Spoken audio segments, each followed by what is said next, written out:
वडिलांक मान, देवाक सन्मान. मनशाच्या जिवितांत वडील एके भाशेन देवाची स्वाद घेतात. वडिलांचें आयकप म्हणल्यार देवाचें आयकप. ह्याच पासत वडिलांनी खालते रावंक जाय आनी देवाचेच आदीन रावन दुसऱ्यांकूय देवाचेच आदीन रावंक शिकूंक जाय. आयचे वांजेलांत जेजू आमकां उगडास कोत्ता की जायते पावटी वडील आपले कायदे पाळिनात. त्याच पासत आमी वडिलांचें आयकुपाचें, पूण तांचे परी आमची चाल जावची न्हय. खरो वडील सदांच खालतो आनी दुसऱ्यांचे सेवेचो. भाग्योंत फ्रांसीस शावेराच्या जिविताचेर नदर मारुया. मागण्याचो स्वभाव. जेन्ना तो देवाच्या मोळ्यान चड वावुरतालो त्या दिसांनी तो रातभर दिमेर आनी हात उबारून मागणें कोत्तालो. सपनांत पर्यान रातचो तो देवा बरोबर उलयत आसतालो.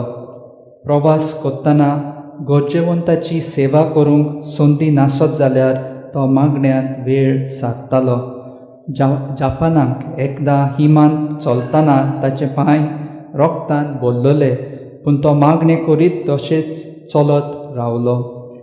संवसारांत यात्रेंत देंवचारांच्या ताळण्यांचेर झुजतना मनीस ताळण्यांक बोली पडटा, पातक आदारता आनी देवा मनशा सरशिलो पयस वेता.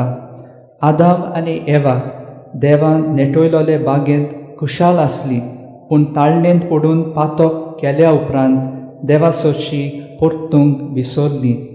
ताका भिवन लिपून रावली, चूक वळखूंक विसरली आनी हे वरवीं ताच्या संबंदांतली भायर रावली. पातकाच्या ताळण्यांचेर झुजूंक ओकोन हात्यार जावन आसा मागणे वरवीं देवा सवें तुटलोलो संबंद नव्यान बांदूंक आमचो प्रयत्न आमी कोत्ता. आमच्या खासगी जिवितांत, कुटुंबांत, समुदायांत, फिरगोजेंत आनी दोन प्रांतांत मागणें आमी फकत भायलोच देखावो करूंक न्हय, पूण काळजाचे खोलायेक तावन तें आमी करूंक वावरुया. तर संवसारांत आत्मीक वाटेन आमचें जिवीत देवाक मानता तसलें जावंक आनी सर्गींचो मुकूट जोडूंक ह्या मिसा बलिदानांत आमकां ताची कृपा मागुया.